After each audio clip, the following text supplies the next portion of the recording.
বিষ্ণু যা যা বললেন ভুইঘরের ভাইয়েরা তার প্রতিটি আমাদের আশেপাশে চোখের সামনে পেছনে আছে না নেই? এটা ফিতনার যুগ। কিসের যুগ? এই যুগে আমানতের খেয়ানত হবে, এই যুগে নারীরা বেপরদা হয়ে চলাফেরা করবে, এই যুগে নিজের ঈমান বাঁচানো কঠিন হয়ে যাবে। এই কঠিন বিপদের সময় আমাদেরকে বাঁচাতে পারে দুইটা জিনিস। কয়টা জিনিস? চিল্লায় বলেন কয়টা?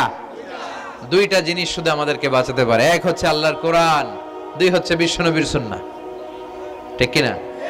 এই দুইটা জিনিসকে মারির দাঁত দিয়ে আঁকড়ে ধরে রাখতে হবে, তাহলে সে পথভ্রষ্ট হওয়ার কোনো সুযোগ।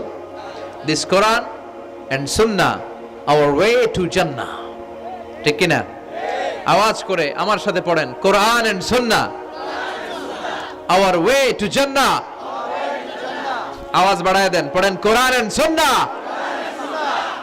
আওয়ার ওয়ে টু জান্নাহ। এই কোরআন সুন্নাহ আপনাকে জান্নাতের ওয়েতে উঠায় দিবে, রাস্তায় উঠায় দিবে। এই কোরআন সুন্নাহর সাথে যেন আমরা সম্পর্ক বাড়াই, তাফসির মাহফিলগুলোতে যেন বেশি বেশি যাই, এলাকায় যেন ইসলামী হালাকা তৈরি করি, প্রশ্নোত্তর পর্ব তৈরি করি, এতে করে নিজেরা যেন সমৃদ্ধ হই, কোরআন সুন্নাহর সাথে যেন সম্পর্ক বাড়াতে পারি। আল্লাহ তুমি তৌফিক দাও।